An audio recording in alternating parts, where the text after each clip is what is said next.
Whoa, welcome back to Cookies and Milk episode 161. I'm your host, William. I'm your host, Ben. So, 161. We got a lot to talk about in today's topic. We do. Let's start with a quick reminder that lying about war crimes is a bad thing. Yeah. Did you hear about that one? Modern Warfare? Yeah. There are people who are like, yeah, it's a video game. Who cares? And it's like, hey, right? It's literally revisionist history. Military propaganda is a bad thing. Yes. Like, oh, it's only a video game. What? You're the same group of people that get butthurt when a girl is in World War II. Like, if you ask these people, like, our games aren't, they'll be like, yes, every time. But then you're like, so wait, what does that mean? Yeah. Nothing is the answer. It's fun video games, don't worry about it. Right. That's what it comes down to. Which is not great. Anyways, moving on. We got plenty to talk about this time. There's a lot there. There's Overwatch 2, you picked up Outer Worlds, Fallout 76 has somehow made headlines again. That's insane, right? It's its first year anniversary soon. Oh, that's why Fallout First? Yeah, so people can pay money to support a dying game. Because it's free to play, right? It's free to play now? I thought so, right? I thought that was why they... This always fucking happens. Like, I got so hyped for Elder Scrolls Online, and it's like, monthly subscription fee. I'm like, never mind. Yeah, I was like... And it's like, no, wait, it's just the $60 purchase. And they're like, wait, it's free to play. And it's like, wait, no! That means bunches of people wasted $60. As always, what do I get? But then, like, fucking... Tom Bethesda is like, yeah, you can get some Adam for shit. I mean, honestly, I wish I could have gone back to Elder Scrolls Online because, like, it seems kind of fun playing an MMO in the Elder Scrolls world. Yeah. But, like, it's too late. I already sold the game. I'm definitely not going back to the store and buying it again. Dude, I mean, you're preaching to the choir, right? Remember how hyped I was for Elder Scrolls Online? I was like, alright, I'll buy it twice. Yeah. I was like, that's how good it's gonna be. I'm gonna play it with people on the PS4 and on the Xbox. What mindset were you in then? I don't know, right? I was still living here, so I thought I was invincible. You were like... It was like the tail end of you living here, though, right? It was close, yeah. Wait, that doesn't sound right. It was like 2015, right? Yeah. 2015 was the tail end of me living here. That's crazy. That's ridiculous. I always think it's like 2 years. Yeah. Or like a year ago. I was just thinking the same thing. I was like, how long has it been since I moved out? Like 4 years. That's the answer. I guess you don't really notice because we stay in touch. Yeah, I mean... We stay close. I'm here every week. Yeah. But... What's... the barking outside? Hope that doesn't pick up. It's fine. So how's Outer Worlds? Very fun. It's what I expected. And that's not a bad thing. It's Fallout New Vegas, but there's a much bigger shift on, there's a much bigger focus rather on like nuclear warfare, that sort of thing. And more of a focus on late stage capitalism and what it eventually creates. Yeah.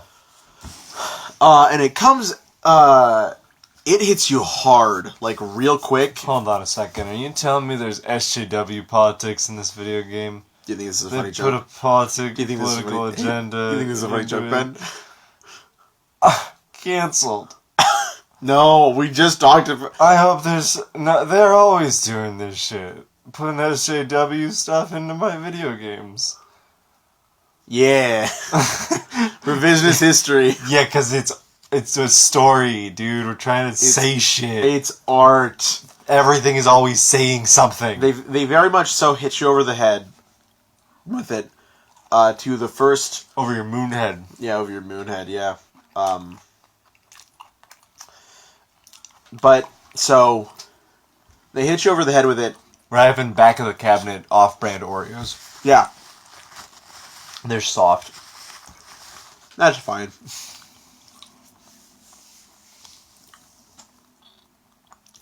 But so the first critical NPC you meet is a soldier or like a guardsman for the nearby settlement who is employed by a company called Spacer's Choice, and their tagline, "It's not the best choice, it's Spacer's choice." Bad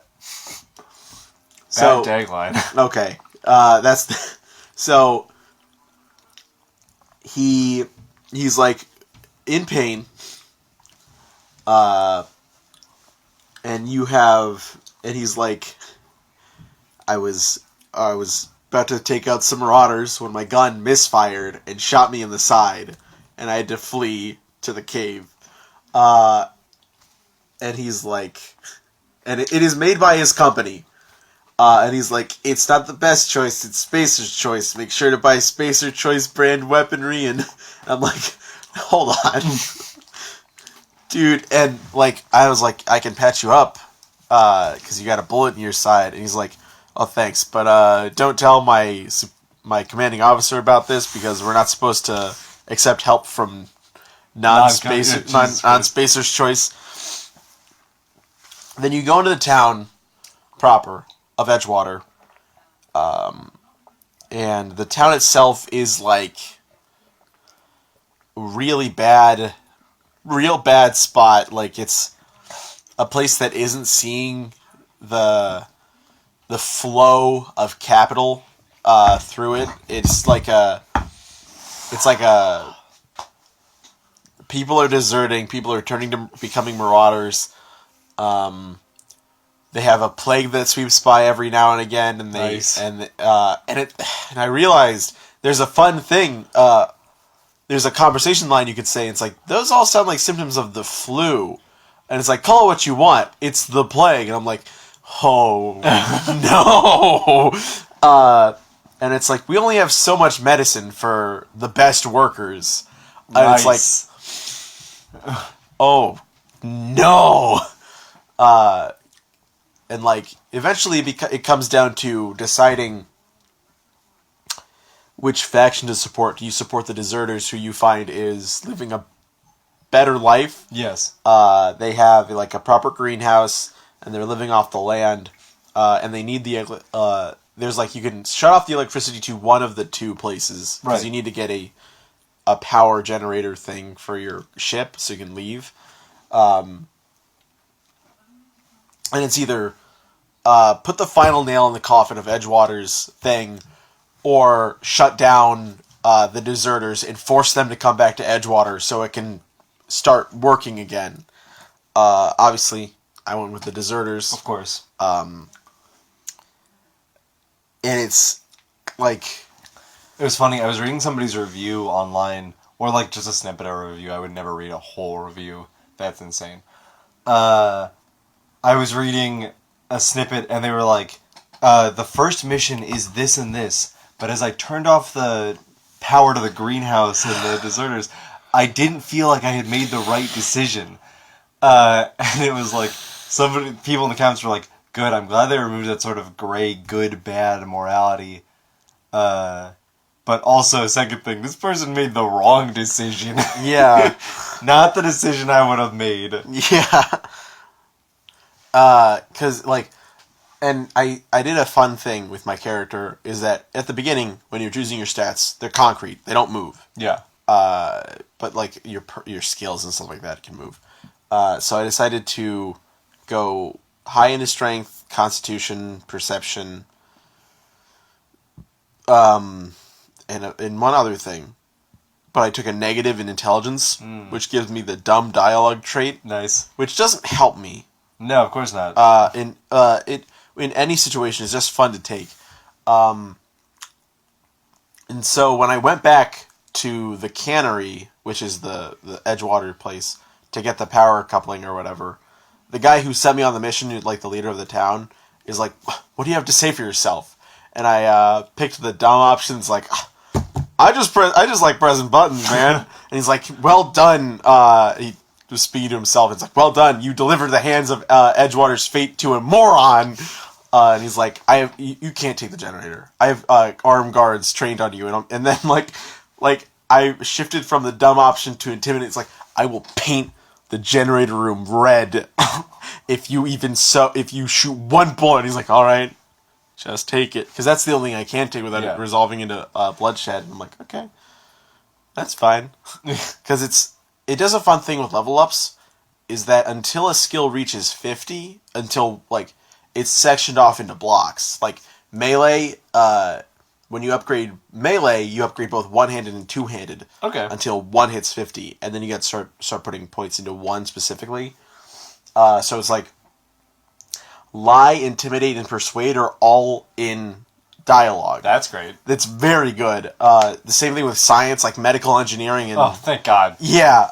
So until 50, you have like kind of an easy ride to do it. So they sort of cleaned up the problem with good old New Vegas, where, hey, why do I need 50 explosives for every single part of this game? Yeah.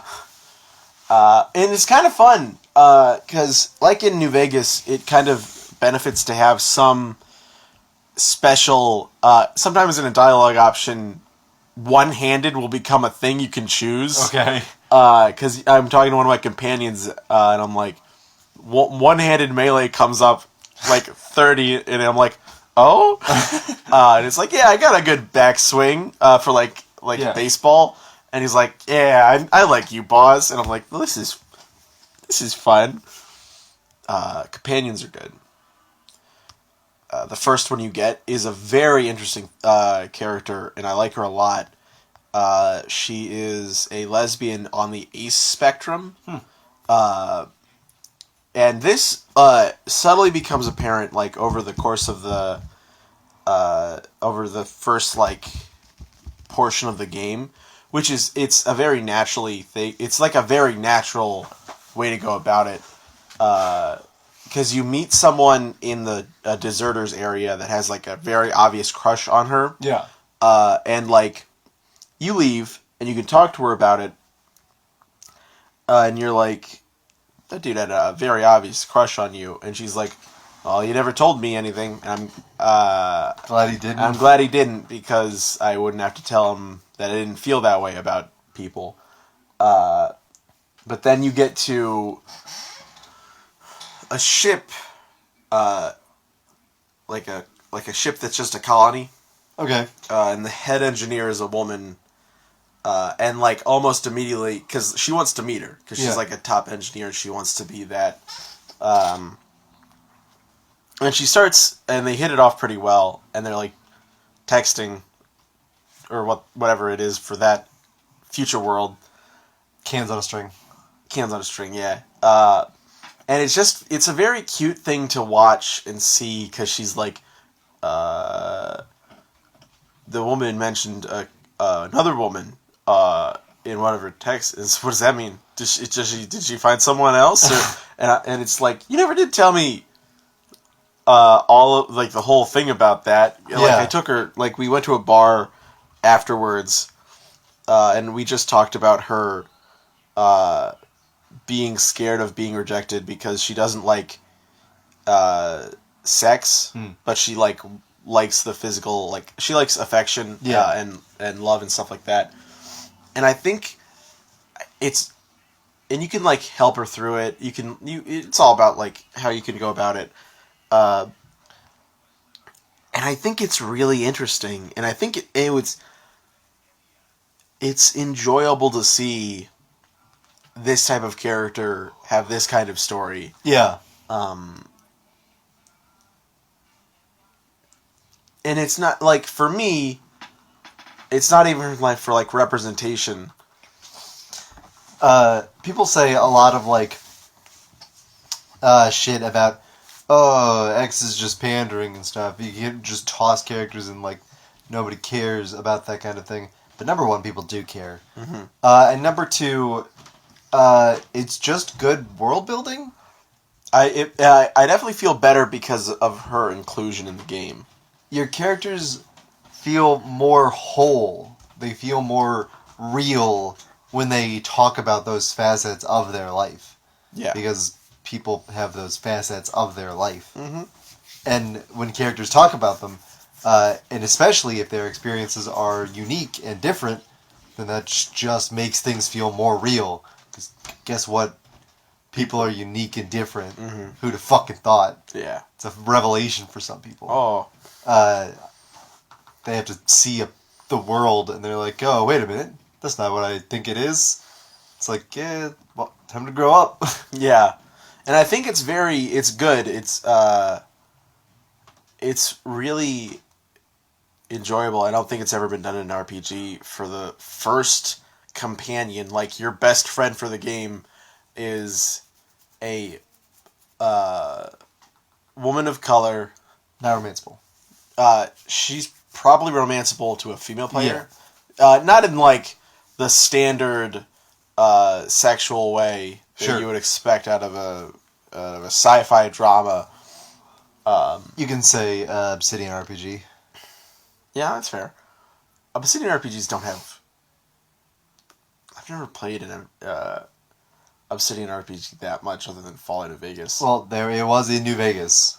Fair. When I say Obsidian RPG, I just mean New Vegas. I can think of Pillars of Eternity as well. Oh, did they make that? Yeah. Oh, shit. They got it crowdfunded. Well, I would assume that there's not that much sex in that game. It's like a whole tactical thing. But there's a lot of sex in New Vegas. Yeah, it's fucking New Vegas. So... Yeah. But for a woman of color who is both a lesbian and also with... What is it? It's not asexual, is it? Yeah. Asexual, but she's not aromantic. Yes. That's the thing. But yeah, for that to be the main, for that to be your Preston Garvey of the, and I say that in a good way, in a very good way, because I enjoy Preston Garvey as a character. Yeah. He's a good first companion. Definitely. They're both very wholesome characters with depth. Yeah.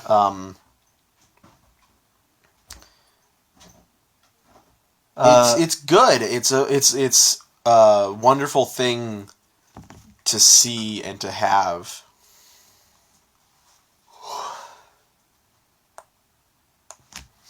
So, trying to think. What else happened? I said we had a lot to talk about. Borderlands. I guess we beat... Spoilers, Borderlands. We beat Troy. Yeah. Since last episode. It happened in a way we didn't expect. Did not... it's funny listening to the last episode, because I just did. And it's like, we know what's going to happen. We're going to get to the last thing, and Tyrene's going to leech Troy. We had no idea what was going to happen. So far out there. So, spoilers. Let me get the cookie. Ugh! We rush their iridium charging station because they phase locked the moon and are charging it as a vault key. And then the game glitched, so we had to load out and load back in. And then the thing is still going because he's leeching Tyrene. It turns out he's leeching Tyrene. Yeah, which is like, oh. And then you fight just him as the key charges, and he finally uses that sword. And then the fight's fine. Yeah, the fight is fine. It was pretty good, all things considered. It felt... The bullet hell segments, I think, were a nice touch for Borderlands. Yeah. Considering so often I'm just like, oh, fuck, I hope I don't die. Yeah. I don't know where the enemy attacks are coming from and how to That's dodge fair, them. yeah. I just hope I don't die. I'm low on health, better find cover. There's no cover. You have to be good at dodging. Yeah. Yeah, it worked. I think it worked very well, which is fun to hear you say that because it sounded like you were very annoyed while we were fighting him. Yeah. With the bullet hell, you're like, "What the hell is this bullet hell section?" The fight goes long. It is very long. This about the second or third time I heard Tyrene yell, "You're gonna kill me!" I was like, "All right, this has gone on too long. Let's get this done." I want Borderlands 3 fights to stop giving bosses immunity sections. I need that not to happen. Mm-hmm. And I don't say that just because of my Iron Bear coming down and then the boss immediately going immune, so I have to get out of Iron Bear. Yeah. But just in general, it just makes the fights even longer, and I don't understand, like, am I waiting? Do I do something? If you'll notice, the one boss that didn't have any invincibility strats was Grave Ward, because it's so much health. Yeah. And you're rewarded for dodging attacks because you get to, shoot better crit spots. Dude, the Grave Ward, part of the Grave Ward fight with the hole in the ground, the absolute best. That whole MVP. Yeah. And then you go see Typhon Delete. Hold on. You kill Troy.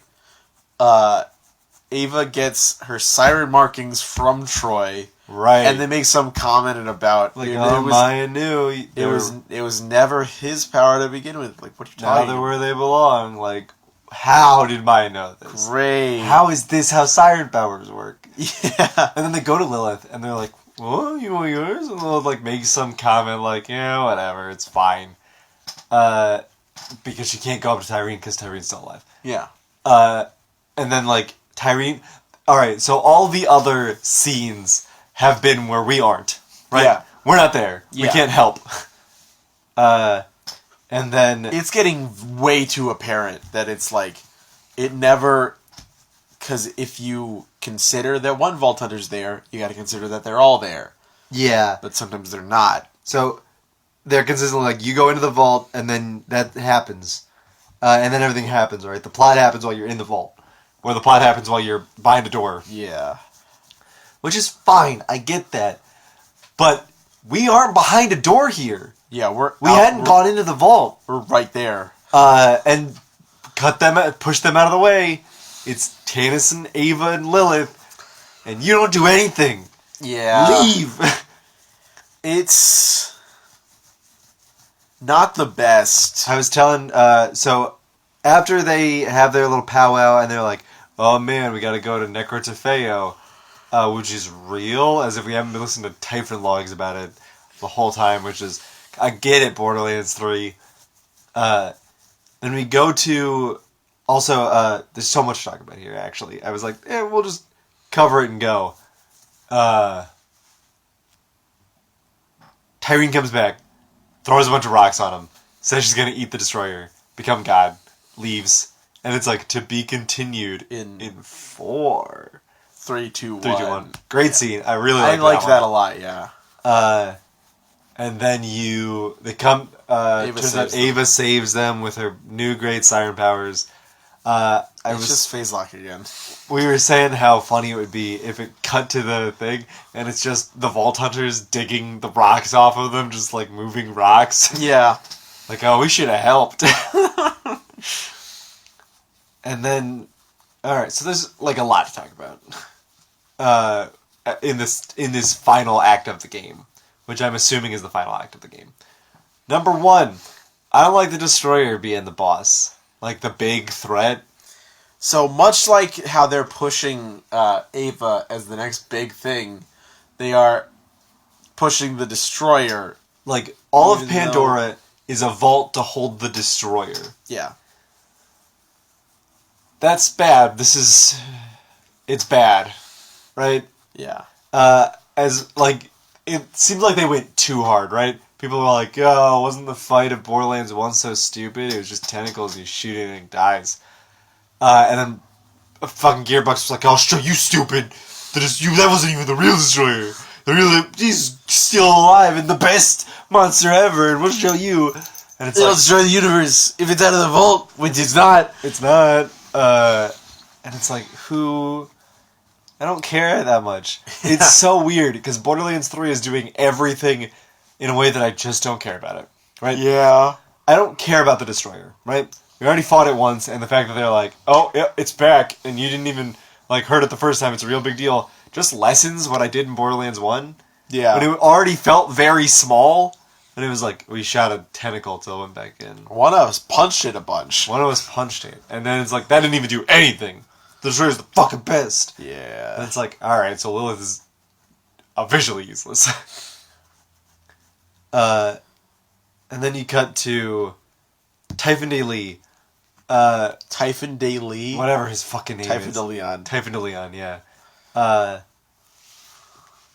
don't like him. You don't like him? I don't like him. I think he's kind of boring.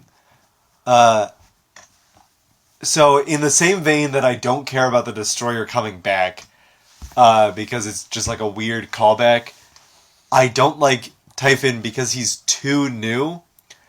From the gate, Borderlands 3 was like, dude, he's the first Vault Hunter. Isn't he fucking cool? Wouldn't it be so insane to meet him? Meet the first Vault Hunter? As if I've, like, cared about that ever. Yeah. And I haven't ever cared. Not once. Right. You would want it, you just want it to be, like, Borderlands 1 or 2 or anything. Because they didn't plan on it. Yeah. See, that's the thing. A lot of stories that are, like, overarching and big and stuff like this, they usually plan it ahead in advance. Yeah. Like, either that, or if they bring up, like, an old past point, it's, like, super far back historically. Like, oh, this one was, like, way before you were born. Right? yeah. It was, like, 30 years ago. Yeah, and it's the first Vault Hunter, and we've all been Vault Hunters. Yeah. And there's, like... 30 years is not a good amount of time for Vault Hunters to exist. No. It just lessens everything. Everything is so much less because of Borderlands 3. Yeah. And not in the normal way that sequels are, right? If in the normal game you destroy a corporation, and in the second game you kill God, the first game feels less. Yeah. But whatever, right? In this one, it's like just so far and away. It's like you were missing so many pieces of everything. Yeah. And I don't... It's a lot. And then you meet Typhon, and he's like, God, people have been underestimating me my whole life. And I'm like, dude, shut up. I don't care. See, here's the thing. It would have been fun how they should have done Typhon DeLeon. And this is me as someone who's never written a full story or anything like that. You go to Necrodefeo, and you find his echoes everywhere. You find his notes, you find everything. And then eventually at the Vault of the Destroyer, you find his corpse, like his skeleton, and like his final echo recording, or his final like marker of Typhon DeLeon. That would have been so much better of a payoff for learning about his histories and stuff like that, and you see where his story left him.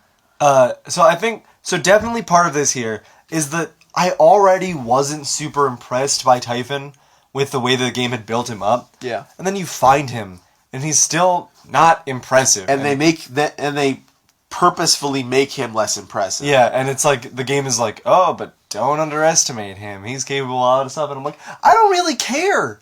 I have no expectations for this dude. He has a fun whip and an Iridian gun that shoots white common rarity guns. Watch this! This one's on the house. I want that gun. That's a white gun, dude. It's like, give me the gun that shoots guns already. Yeah. That's the coolest thing here. But I mean, I don't know. We haven't beaten it yet, so I don't know if there's going to be something maybe that like hooks me. But it's like, go to Necrodefeo, the Iridian homeworld, and meet Typhon, who's just a dude. And it's like, what the fuck? Dude, I'm on the Iridian homeworld, and this is the coolest shit you could give me? Is more fetch quests Borderlands 3? And two robots that hate each other. I don't get it. One of them hates the other one. One of them hates the other. I don't get their relationship. Are they references to something? I keep thinking they are. I keep thinking like Pinky and the Brain, or... It's like Goose and Sparrow. Yeah. That's literally just what they are. I keep like, thinking it's like Bert and Ernie or something. Yeah. But they're going too hard on the fact that Bert hates Ernie. He doesn't hate Bernie. Ernie? He doesn't hate Bernie Sanders. So Bernie can still win. I got so flustered.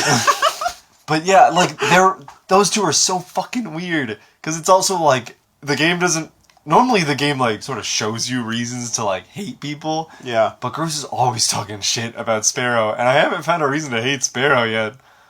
It's just like, dude, calm the fuck down. It's like there was a conversation they were having. Like, Sparrow's like, Groose is like, your job is to clean, and then Sparrow's like, what if one day? Yeah, what if I miss forget? it? And it's just like, I just didn't understand. Like, am I supposed to like be on Groose's side at all, or no, or what am I supposed to do with this whole thing? I don't get it. I don't get anything. Everything's like got to Necro DeFeo. I'm just like, all right, whatever. It's rough right now how we've gone about doing this. Yeah. Because we got to Necro DeFeo, we met Typhon, and then before anything, our sessions have included doing the huge survival complex, getting so many levels, me getting 2 levels more than you. I don't know how that happened. There's a glitch. I'm level 44. I wasn't going to bring it up because it just makes me angry. Ben's level 41. That's not right.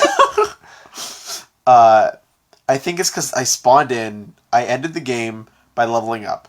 And then I started the game back up, and I had 2 stat points still. And I'm like, how'd that happen? But after we did the survival thing, we did the quests for Groose and Sparrow, which there were too many of. There's also the one with the video game. We did the video game before the survival complex that ruined. The video game quest was the worst thing on Necro DeFeo. It was literally the worst thing on Necro DeFeo. And then we did the Slaughter Dome with all the animals. We did the Slaughter Dome, and then we did the Groose and Sparrow quests.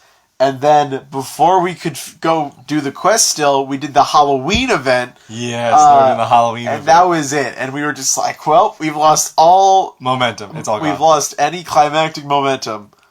I mean, to be fair, as soon as you get to Necro DeFeo and Typhon's like, I've got some more shit for you to do, it's like, god damn it. I don't want to do it. There's no momentum. Yeah. The Destroyer's gonna be free in like 30 seconds.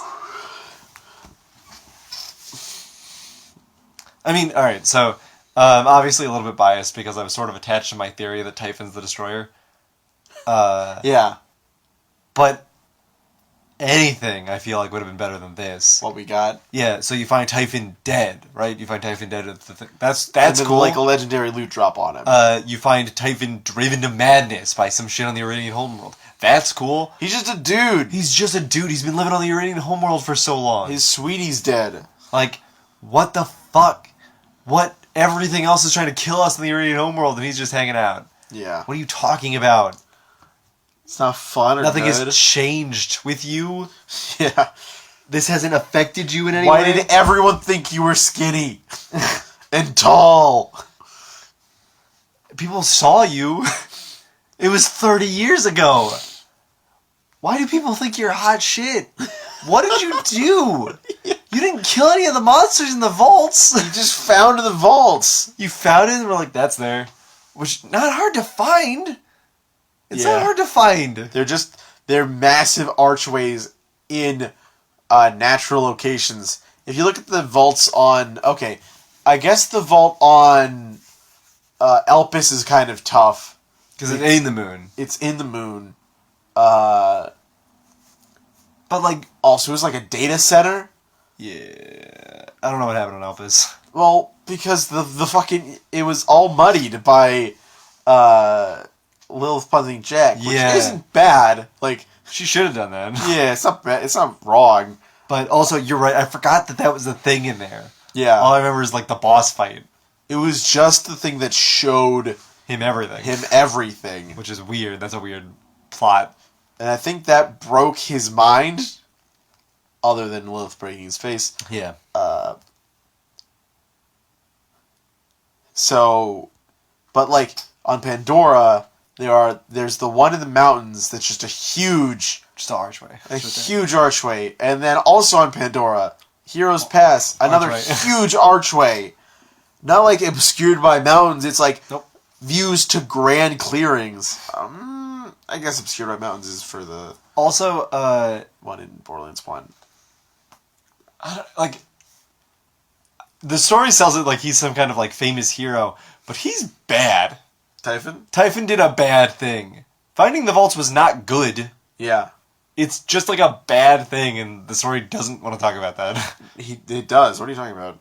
What? On Eden 6th, it's a very bad thing. I mean, but he's famous for being the first vault hunter. And then he's doing more shit, right? He keeps exploring, he keeps trying to find things.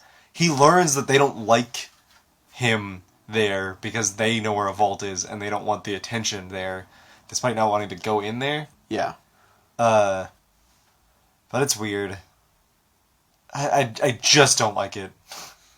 We should have just gone from the end of the Jesus Christ, so many T names. Troy fight. Tyrene, Tanis, Typhon. Or Typhon? Is Typhon their dad? No. Oh. What a twist! What a twist of the knife! It's, hey, Dad. That would have been awful. Let's get it, dude. I mean, Typhon's wife is dead. Oh. Why? Who killed Because her? they were on Necrotafeo. And who gives a shit? He's been doing fine. He couldn't protect her. He has a whip. He has a cool whip. He can't move around because he's all small and rotund. Ugh. I don't know, dude. I just don't know. I don't know either. We're almost there, though. Yeah. It took us like a month and a half. Which is good progress, honestly. I mean, considering I don't have time to play video games anymore. Yeah. I'm sad. And then the school semester's coming up soon. Oh, thank God. Can't come fast enough. Take off so much time winter break. Play video games. I'm going to start my own run-through of Borderlands at some point here. Because That's a good idea. I technically have 2 playthroughs. I'm playing with you, I'm playing with Alan. And then you've got a file where you're playing as solo operative, and you're playing as Maz with Isabel, and you're playing as Beastmaster with me. I mean, I'm barely playing as Maz with Isabel. Like, that's like a thing that happened once. But regardless, that means you've got Siren left. Yeah. So if I do a solo playthrough as Siren, that leaves me with just Beastmaster. And then we could do Siren Beastmaster. Yeah, exactly. That's the plan. Already That'd be planned. such a weird thing for us to do. Yeah. Siren Beastmaster. Yeah, instead of like... it's because it's funny. The second both of us started a second character, we were like, operative. Because that's it. Like, when we... That was our, like... That was both our second choices. Yeah, exactly. It's because in Borderlands 2, it was very clean and also pre-sequel. Where it was like, alright, well, there's 6 characters. We each get 3. Yeah. And this one, there's 4 characters. And our desires have overlapped. Yeah, and we're not playing all co-op for all character combinations. So, you know. Yeah. Played Borderlands 2 a lot. Yeah, we did. We definitely spent a lot of time on it. I don't regret doing it. No, absolutely not. There's some games that I mean, I don't know. I don't know a game that I put 100 plus hours into that I regret. Just kidding. Assassin's Creed. Yeah. Currently near. Ugh, are you still trying? I haven't picked it up in a while, so technically no. But winter break, maybe? No, right? I have to. Otherwise, I've come this far for nothing. Yeah, that's fair. If I don't platinum it, then I just did the fishing, what, for fun? I would never say you did that. I think that's it for the day. That's a good place to call it. Overwatch 2, hype! Hype train! Justice for Hong Kong. 2! Oh, God. Bye everyone.